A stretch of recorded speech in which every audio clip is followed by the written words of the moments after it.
फिर ये एक बहन का एक निजी भाव आया है, और उनका भाव यह है कि महाराज जी, कल आपने कथा में कहा था कि अगर कोई अपने पति को छोड़ दे तो उसे नरक की प्राप्ति होती है, पर अगर पति शादी के बाद खूब क्रोध करे, अपमान करे, शराब पिए, मारपीट करे, और पत्नी केवल लव मैरिज है ऐसा सोच करके सालों तक निभाए, इस आशा में कि चीजें सुधर जाएंगी, पर और बुरी हालत हो जाए, जीवन ही नरक होने लगे, मृत्यु जीवन से अधिक अच्छी लगे, तो ऐसे में अगर पति को छोड़ के आगे बढ़ने, तो क्या ये गलत है? जल्दी में, प्रेम में भूल हुई, पर क्या अब जीवन भर इसका ही साथ करना चाहिए? देखो, एक ऐसा स्टेटमेंट है कि शायद बहुत लोग इस स्थिति में होंगे, और हमारा इस पर कुछ भी कहना कहीं कहीं गलत भी हो सकता है और कहीं कहीं ठीक भी हो सकता है। बहुत ध्यान से सुनिएगा, हम भागवत जी की बात कह रहे हैं। पति को छोड़ने के लिए मना किया गया था कल की कथा में, पर पति हो तो, पति का मतलब क्या होता है? रक्षक। अगर आपके स्वभाव का, अगर आपकी मर्यादा का, आपके पत्नित्व का, आपके संबंध का अगर वो रक्षा करता तो ही वो पति है। अगर वो रक्षक नहीं है, अपने पतित्व का निर्वहन नहीं कर रहा, तो वो पति भी तो नहीं है ना। श्रीमद् भागवत जी कहती हैं, गुरुर न सस्यात्, स्वजनो न सस्यात्, दैवम न सस्यात्, पत्निश्च सस्यात्, पतिश्च सस्यात्। जो अपने पतित्व का भाव ना निभा रहा हो, आप धर्म पत्नी हैं, आप पाप पत्नी नहीं हैं। विवाह के बाद पति के बाम में बैठ करके उसके धर्म को बढ़ाने की क्रिया आपकी। अगर आपके बिना वो कोई भी धर्म करेगा, विवाह के बाद उसको फल नहीं मिलेगा, क्योंकि आप धर्म पत्नी हैं। आपके द्वारा ही धर्म उसको प्राप्त होगा। अगर वो इस बात का सम्मान नहीं करता है, पत्नी के प्रति वो भावना नहीं रखता है जो होनी चाहिए, और सबसे बड़ी बात, पति शब्द का जो अर्थ है रक्षक, वो रक्षक का दायित्व नहीं निभाता है, तो ऐसे में निर्वहन करना उचित नहीं। भागवत जी कहती हैं, उस पति का त्याग करो जो भगवद मिलन में बाधा बने। अब सतियों के चरित्र अगर आप पढ़ोगे तो सतियों के चरित्र में तो ऐसा आया कि पति कैसा भी है, पर सती कन्या ने उसका त्याग नहीं किया, उसके संग निर्वहन करती रही, फिर उसके सतित्व पर ठाकुर जी रीझ गए। पर अगर आप सतित्व नहीं निभा पा रहे हैं और कहीं ना कहीं आप ठाकुर जी से विमुख होते जा रहे हैं, भक्ति से विमुख होते जा रहे हैं, पारिवारिक भावना, बालकों का, उनकी अपब्रिंगिंग वो भी नहीं कर पा रहे हो, तो फिर ऐसे विवाह का निर्वहन किस कार्य का है? तो कुछ बातों का ध्यान रखिए। पहली बात, यदि रक्षा का दायित्व वो नहीं निभा रहे हैं। दूसरी बात, मातृत्व और पत्नित्व का सम्मान नहीं कर रहे हैं। तीसरी बात, घर गृहस्थी, परिवार, बालकों का भी संरक्षण नहीं कर रहे हैं। और अंतिम बात, उनकी क्रिया से भगवत विमुख आप होते जा रहे हो, तो ऐसे में त्याग ही उचित है। ऐसे में त्याग ही उचित है। और ये बात मैं नहीं, भागवत जी कह रही हैं, पतिश्च सस्यात्, उस पति का त्याग करो जो भगवत मिलन में बाधा बने।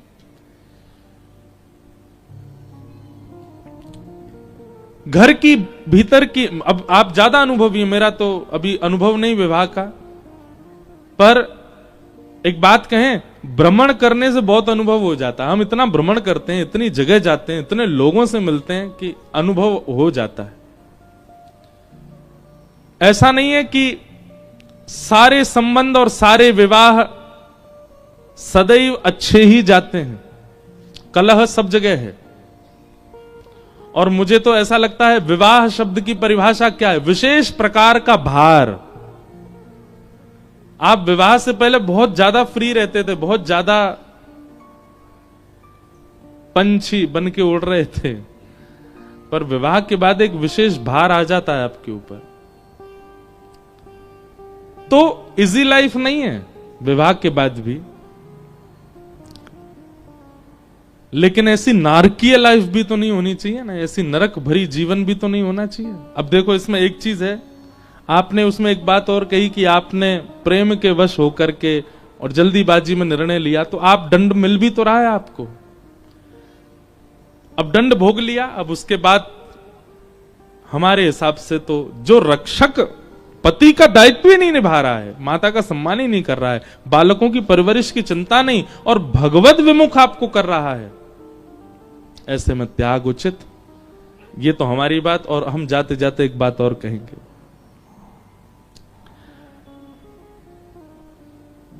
ठाकुर जी से इस विषय में जरूर पूछ लें। हमें ऐसा विश्वास है ठाकुर जी उचित उत्तर देते हैं। हमने बहुत बार अनुभव किया, हमारा तो पूरा जीवन ठाकुर जी पे ही चल रहा है। ठाकुर जी के सन्मुख पर्ची बना करके रखिए, जो भी आपके निर्णय हो, 2 हो, 3 हो, 4 हो, सब ठाकुर जी के आगे रखो। रात्रि शयन में ठाकुर जी को सुंदर भोग पधराओ, चरणों में वंदन करो और ठाकुर जी से निवेदन करना, मेरे लिए जो उचित हो, आपको जिसमें मेरी भलाई लगती हो, सुबह जब आपकी सेवा में हम आए, आप वही उत्तर हमको दीजिएगा।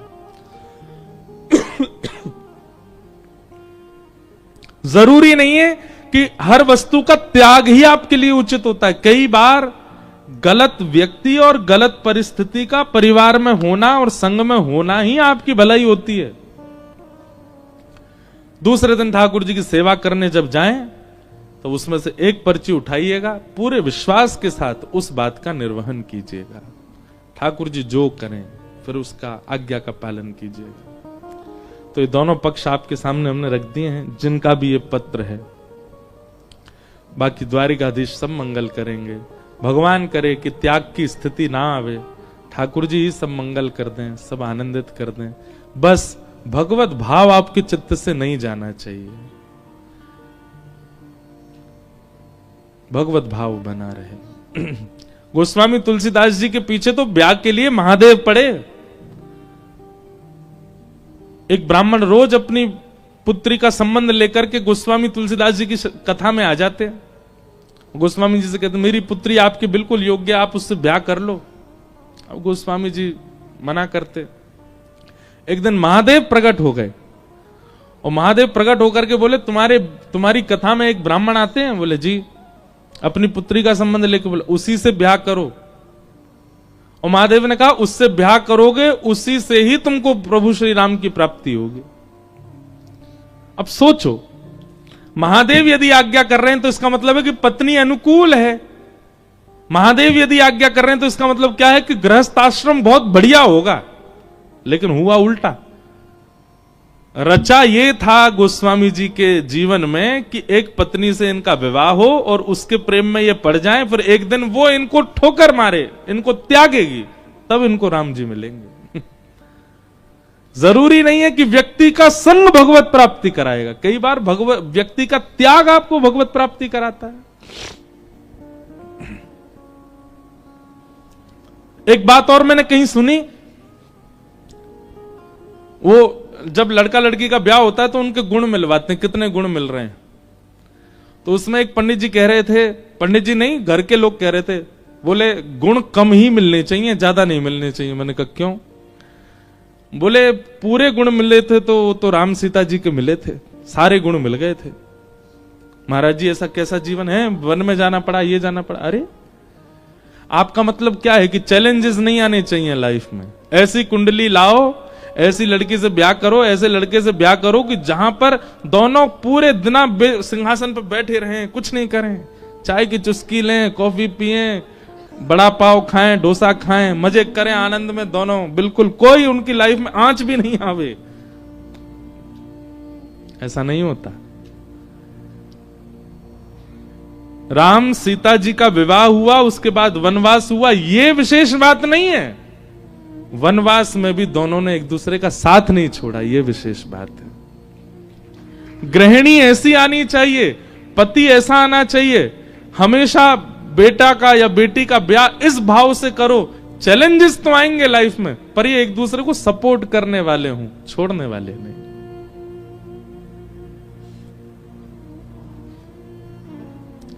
तो जिन बहन का भी ये भाव है, हम आपसे प्रार्थना करते हैं,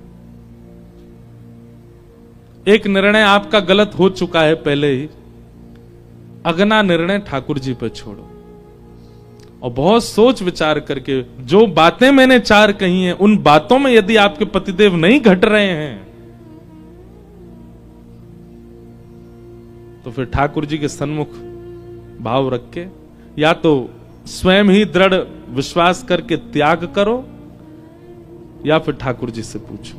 और अगर ठाकुर जी कहें कि संग रहना है, उसके बाद सब त्याग दीजिए, बस ठाकुर जी की बात का निर्वहन कीजिए, शायद उसी में आपकी भलाई हो। और अगर ठाकुर जी कहें कि त्याग ही उचित है, तो फिर श्री द्वारिकाधीश के चरण सन्निधि ले लीजिए और आगे बढ़िए। बोलो द्वारिकाधीश की जय। ये सब प्रश्नों के उत्तर, कई भाव। इनमें एक प्रश्न और था, कोई होंगे भाई, उन्होंने कहा मेरा जन्म उस क्षेत्र में हुआ, सेवा में मैं द्वारिकाधीश जी के चरणों में हूं, ये भगवत कृपा है कि मेरे कर्म का फल है। आपका जन्म स्थान भी उचित है और कर्म स्थान भी उचित है, ये भगवत कृपा है। कृपा से ही ठाकुर जी के धाम प्राप्त होते हैं, कर्म के रूप में भी और जन्म के रूप में भी। आप मुंबई में जन्म ले रहे हो और करोड़ों कमा रहे हो, ये आपके कर्म का फल है। पर आप वृंदावन में जन्म ले रहे हो, द्वारिका में जन्म ले रहे हो, ठाकुर जी की भक्ति कर रहे हो, ये कृष्ण प्रसन्नता का फल है।